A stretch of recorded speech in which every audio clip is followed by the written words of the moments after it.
Alright, this is Frank Sinatra, and here's the continuation of the Perfect Grade 1 to 60 Gundam Astray Red frame review. And here we have the model kit right here itself.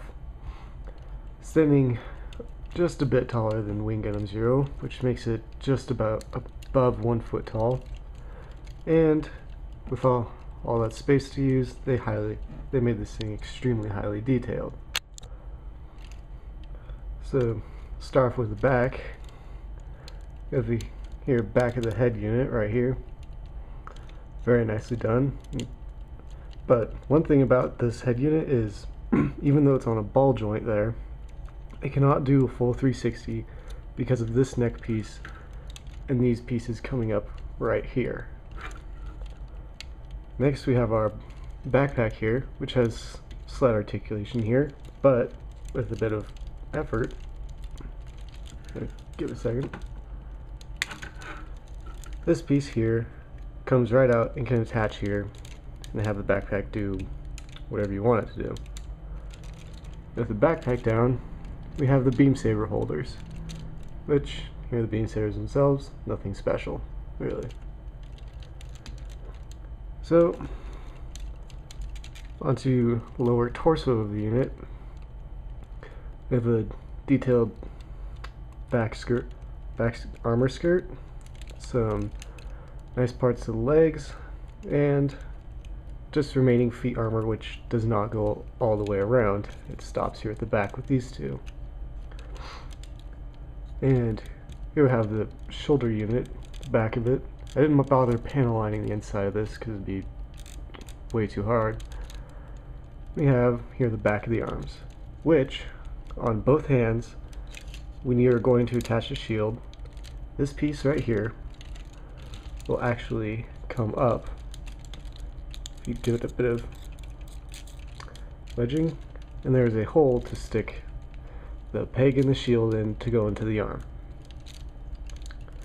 Now for the arms themselves, very nicely detailed, plus they are on 8. It's triple jointed arm, so you can do pretty much a full 180 bend with them. Hands, standard perfect grade hands.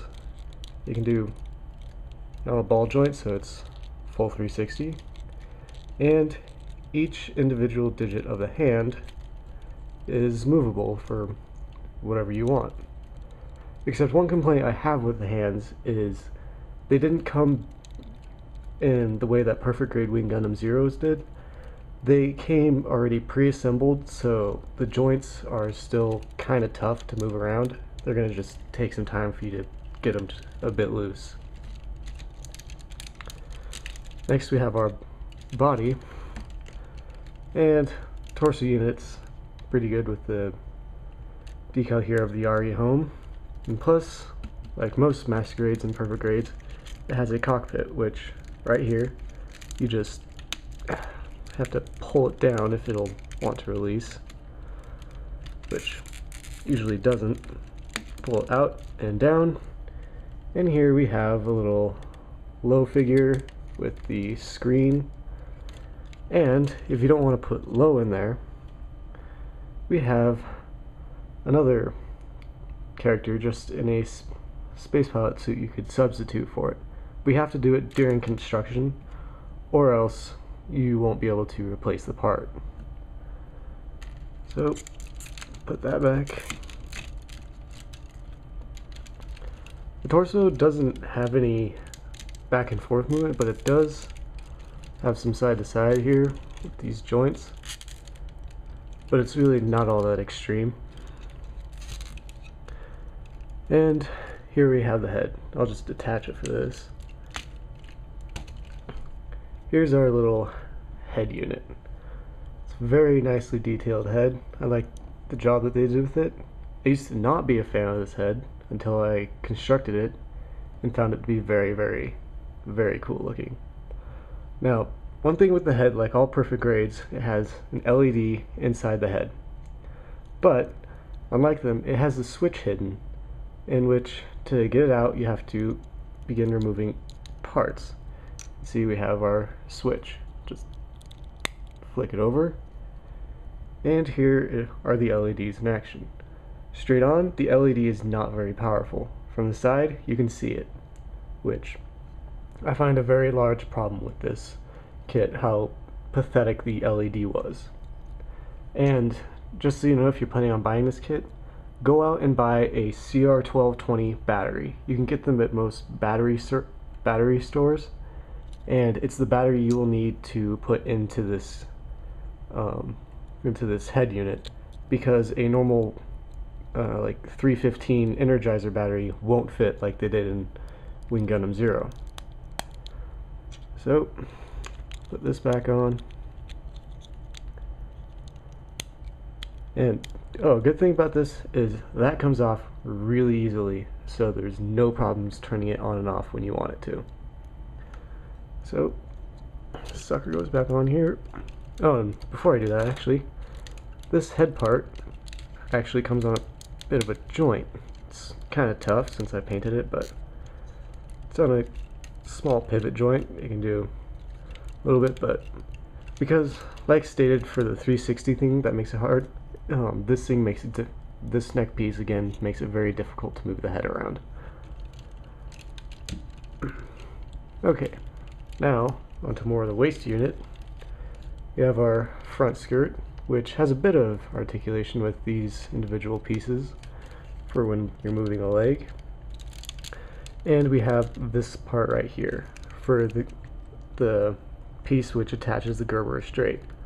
Just open it up, and there's a little hole for the peg to attach the holder for the Gerber straight. And that thing is it holds steady, it's very nice. Now we have our legs. These legs are absolutely fantastic. Very highly detailed and got lots of stuff going on with them. And the feet themselves, right here, you can see I've moved every joint. Has one right here. And there's this foot part, giving it in case you want to bend the knee, it can kneel down very nicely. And with kneeling down, we get ourselves a double jointed leg, which, although they're a pain to build, they're very, very nice to have around. And about the leg, again, right here, you can kind of see it, that darkened red is actually a die-cast piece, die-cast metal.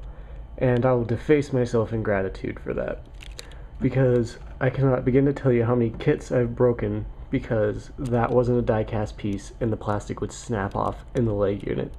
It's infuriating and expensive to replace. So that's pretty much all of the articulation with this kit. It's pretty standard fare for a perfect grade, but decal worth mentioning is here on the leg, which instead of being one solid unit, which I thought it'd be, which I'd have to cut up, it actually came as 3 separate decals, and their edges are nicely molded so you know where to put the edges so it matches up right. And then up here on his shoulder armor, again it is 3 separate units, so you can kind of take this off, 3 separate parts where you can easily tell where you need to put them. So very nice. And these were the sticker ones too, and as you can tell, you can't really tell that there is an outline to the sticker. So I will bring this sucker back in a very short third part to compare its size to perfect grade Wing Gundam 0.